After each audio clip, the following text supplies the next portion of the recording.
नमस्कार और जय हिंद दोस्तों, मेरे YouTube चैनल पे आपका फिर से स्वागत है। आज हम लोग बात करेंगे भारत और तुर्की के बीच संबंध का, जिसमें प्रधानमंत्री मोदी का हालिया साइप्रस का दौरा शामिल है। हम लोग देखेंगे कि ये साइप्रस का दौरा हमारे एग्जाम पॉइंट ऑफ व्यू से किस तरह से इम्पोर्टेंट है। ठीक है, तो वीडियो को शुरू करते हैं। अब देख सकते हैं न्यूज आर्टिकल यहाँ पे, पीएम मोदी का साइप्रस का दौरा तुर्की के चारों तरफ से घेरने की अहम रणनीति में शामिल। अर्दोगान की आंखों में चुभेगी पीएम मोदी की साइप्रस दौरा, जानिए क्यों। साथ ही में इस दौरे में भारत के प्रधानमंत्री मोदी को साइप्रस ने मोदी को सर्वोच्च सम्मान से नवाजा। ठीक है, तो देखते हैं साइप्रस का दौरा क्यों महत्वपूर्ण है भारत के लिए और एग्जाम पॉइंट ऑफ व्यू से क्यों इसका इंपॉर्टेंस है। तो हम देखते हैं यहाँ पे साइप्रस, हमने मैप में यहाँ पे देखा है, ये मेडिटेरेनियन सी है, भूमध्य सागर, और भूमध्य सागर में ही ये साइप्रस नामक देश है जो एक पूरी तरह से द्वीप है। ठीक है, तो आपसे प्रश्न ये भी पूछा जा सकता है कि साइप्रस का जो साइप्रस देश है वो किस किस सागर में आता है, तो भूमध्य सागर में इसकी लोकेशन है। तो एक तरफ से तुर्की, इसके पड़ोसी देश हैं सीरिया, लेबनान इत्यादि। ठीक है, आप यहाँ मैप में देख सकते हैं। तुर्की की राजधानी जो है निकोशिया है। ठीक है, आगे हम लोग देखेंगे। अब बात करें साइप्रस का, तो साइप्रस जो है जैसा हमने अभी बताया पूर्वी भूमध्य सागर का देश है ये, और ये पश्चिमी एशिया में सिचुएटेड है, पश्चिमी एशिया में इसकी अवस्थिति है। इसकी राजधानी की बात करें तो निकोशिया है। साइप्रस की राजधानी कहाँ है? निकोशिया है। इनकी करेंसी यूरो है और ऑफिशियल लैंग्वेज यहाँ पे ग्रीक और तुर्किश बोली जाती है, और ये यूरोप महाद्वीप का देश है। ठीक है, तो साइप्रस जो है यूरोप महाद्वीप के अंतर्गत आता है। यहाँ के जो राष्ट्रपति हैं निकोस क्रिस्टोडाउलिडिस। ठीक है, यही नाम याद रखेंगे, निकोस क्रिस्टोडाउलिडिस। ठीक है, अच्छा अभी बात करें तो तुर्की आखिर भारत, मतलब तुर्की ने ऐसा क्या किया है जो भारत के लिए एक प्रॉब्लम क्रिएट किया। तो हम लोग देखते हैं कि ऑपरेशन सिंदूर जो हमारे भारत के द्वारा 6 से 7 मई 2025 को लॉन्च किया गया था, पाकिस्तान अधिकृत कश्मीर में जो है आतंकवादी जो वहां पे सैन्य अपना जो संगठन बना रखे हैं उसको खत्म करने के लिए, इस समय जो ऑपरेशन सिंदूर के समय तुर्की ने पाकिस्तान की मदद की थी। 300 से 400 तुर्किश ड्रोन पाकिस्तान को दिए थे, जिसका इस्तेमाल पाकिस्तान ने भारत पर हमला करने के लिए किया था। जैसे मैंने यहाँ पे एक तस्वीर लगा रखी है, सोनगर ड्रोन्स ये तुर्की का ड्रोन्स है जिसको पाकिस्तान को दिया गया था तुर्की के द्वारा, और इसका इस्तेमाल ऑपरेशन सिंदूर के समय में पाकिस्तान द्वारा किया गया। साथ ही ये जो है ये ईहा 3 ड्रोन है, इसका भी इस्तेमाल पाकिस्तान द्वारा किया गया था। हालांकि ये दोनों ही ड्रोनों को भारत ने सफलतापूर्वक ध्वस्त कर दिया था, नष्ट कर दिया था, पूरी तरह से इनको बर्बाद कर दिया था। फिर भी कहीं ना कहीं भारत के द्वारा जो है तुर्की को जवाब देना बहुत जरूरी था। इसके पहले भी तुर्की जो है पाकिस्तान के कश्मीर के बारे में रुख का हमेशा समर्थन करता आया है, चाहे वो संयुक्त राष्ट्र संघ में हो, हमेशा वो इस तरह की बातें करता है कि कश्मीर का जो है निर्णय जनमत संग्रह के द्वारा कराया जाना चाहिए, ऐसा तुर्की जो है कहता है पाकिस्तान के पक्ष में। तो इसलिए तुर्की को भी जवाब देना बहुत जरूरी था। अभी यहाँ पे हम लोग देखते हैं साइप्रस, ये फिर से हम लोग देख रहे हैं ये साइप्रस। ठीक है, इसकी लोकेशन आप पूरी तरह से देख सकते हैं। ये पश्चिमी एशिया का देश है। यहाँ पे सीरिया देखिए आप, जॉर्डन देखिए, अमन देखिए, इजराइल है, तुर्की है। ठीक है, तो ये इसकी लोकेशन की बात करें तो ये है, ये काफी महत्वपूर्ण लोकेशन पे अपने आप को अवस्थित रखा हुआ है। बात करें तो तुर्की और साइप्रस में ऐसा क्या समस्या है जिसको भारत एक्सप्लॉइट करना चाह रहा है। जिस तरह से हर एक 2 पड़ोसी देशों का आपस में कॉन्फ्लिक्ट रहता है, उसी तरह से तुर्की और साइप्रस का भी आपस में लंबे समय से कॉन्फ्लिक्ट है, आपस में विवाद है।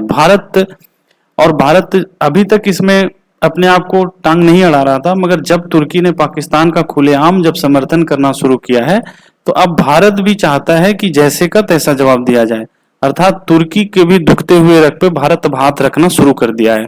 तो आप देखिए आप ये साइप्रस में क्या है, ये पूरा का पूरा मैंने साइप्रस देश को यहाँ पे मैप में लिया है।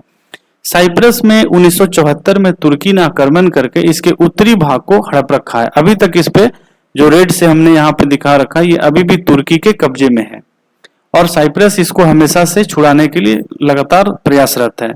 इसके लिए बहुत से यहाँ पे आंदोलन होते रहते हैं। अब भारत जो है साइप्रस का समर्थन करेगा कि तुर्किश अधिकृत यहाँ पे जो साइप्रस का जो उत्तरी भाग है उसको खाली कराया जाए।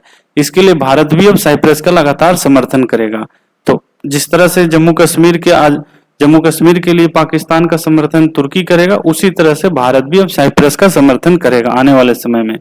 तो एक तो यहाँ पे ये जवाब मिल गया।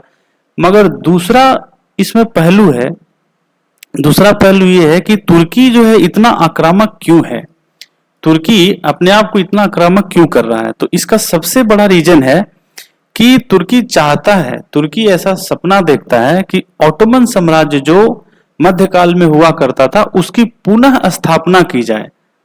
ऑटोमन साम्राज्य का विस्तार आप देखिए, मैंने मैप पे यहाँ पे दिखाने का कोशिश किया। ऑटोमन साम्राज्य लगभग पूरे एशिया महाद्वीप पे, लगभग बोल सकते हैं अरब महाद्वीप पे, तो पूरे अरब में ऑटोमन साम्राज्य फैला हुआ था। तो तुर्की को ऐसा लगता है कि इस ऑटोमन साम्राज्य को फिर से जागरूक किया जा सकता है, फिर से ऑटोमन साम्राज्य बनाया जा सकता है, और जिसका नेतृत्व तुर्की करेगा, ऐसा तुर्की का मानना है। और इसी तरह की वहां पे जो तुर्की में लोकल लोग हैं उनको रिजब तैयब अर्दोगान जो वहां के राष्ट्रपति हैं वैसा ख्वाब उनको दिखाते हैं। ठीक है, तो इसके लिए ये मुस्लिम देशों का समर्थन प्राप्त करने के लिए कभी पाकिस्तान का समर्थन करते हैं, कभी तुर्की जो है कभी पाकिस्तान का समर्थन करते हैं, या और भी मुस्लिम देशों को समर्थन करते हैं और अपने आप को एक लीडर के रूप में प्रस्तुत करते हैं कि कहीं भी मुस्लिम देश पे कोई हमला होता है तो तुर्की उसके लिए आगे रहेगा। ठीक है, बट इसमें भी चैलेंज है, उनको सऊदी अरब से चैलेंज मिलता है, इजिप्टी और ईरान ये तुर्की को उस तरह से नहीं मानते हैं। तो मगर पाकिस्तान मानता है, पाकिस्तान जो है तुर्की के पास हाथ फैला के पहुंच जाता है, और तुर्की भी जो है अपने आप को नया ऑटोमन बनाने के चक्कर में जो है पाकिस्तान की सहायता करता रहता है। ये तो बात रही तुर्की की। मगर ये जो भारत ने जो कार्ड खेला है साइप्रस का, ये तुर्की के ऊपर काफी प्रभावशाली हो सकता है। साथ ही अभी का जो विजिट है भारत ने सिर्फ ये रणनीतिक तौर पे ही सिर्फ नहीं किया, आर्थिक तौर पे भी यहाँ पे किया है। एक चीज कि आप देखिए, एक है India middle east Europe economic corridor, जिसको IMEC कहते हैं। इस पे भी भारत काफी समय से काम कर रहा है, जो कि भारत को यूरोप तक पहुंचने के लिए एक रास्ता देता है, और व्यापार बढ़ाने के लिए यहाँ पे Indian middle east Europe economic corridor बहुत जरूरी है। तो आप देखिए, मुंबई से शुरू होते हुए ये ग्रीस तक जाता है। ये जो इकोनॉमिक कॉरिडोर है मुंबई से शुरू होते हुए ग्रीस तक जाएगा, और ये कहीं ना कहीं साइप्रस के भी आसपास से गुजरता है। तो भारत इसमें भी साइप्रस का सहयोग चाहता है। आप यहाँ पे देखिए, ये जो रूट है, दोबारा से मैं यहाँ पे मैप दिखाता हूँ, भारत कहीं ना कहीं इधर है, और इस तरह से ये रूट होता हुआ ये ग्रीस तक जाएगा। तो साइप्रस कहीं ना कहीं ये बीच में भारत की मदद कर सकता है, और तुर्की को जो है इससे दरकिनार किया जा सकता है, और भारत यूरोप तक अपनी पहुंच को सुनिश्चित कर सकता है और व्यापार अपना बढ़ा सकता है।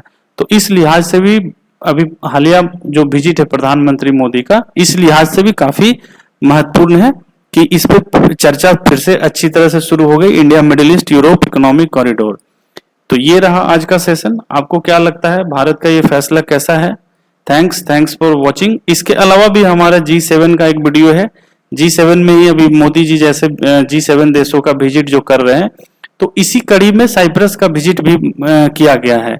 इसके अलावा हमने एक और वीडियो बनाया है कि भारत किस तरह से जो है सिंधु जल समझौते से अपने आप को बाहर करके किस तरह से पाकिस्तान को प्रभावित कर सकता है। तो आप इस तरह का और भी इंटरेस्टिंग वीडियो देखने के लिए हमारे चैनल को लाइक करें, शेयर करें, सब्सक्राइब करें। Thank you very much.